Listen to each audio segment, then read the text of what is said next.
ਆ ਨਵਾਂ ਪ੍ਰੋਜੈਕਟ ਬਣਾਇਆ ਇੱਕ। ਇਹ ਹੈ ਜੀ ਸਾਡੇ ਫੁੱਲ ਬੂਟੇ ਉਗਾਉਣ ਨੂੰ ਆ ਸਾਰਾ।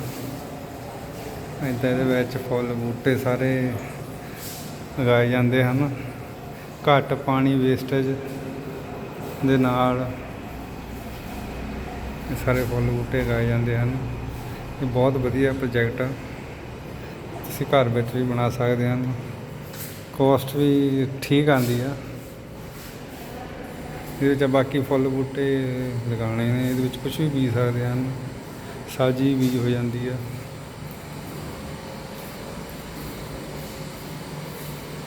ਇਹ ਪ੍ਰੋਜੈਕਟ ਬਹੁਤ ਸੋਹਣਾ ਬਣਦਾ ਹੈ। ਬਾਕੀ ਤੁਹਾਨੂੰ ਫੁੱਲ ਵੀਡੀਓ ਬਾਅਦ 'ਚ ਦਿਖਾਵਾਂਗੇ ਕਿਵੇਂ ਤਿਆਰ ਕੀਤਾ ਜਾਂਦਾ ਹੈ ਸਾਰਾ।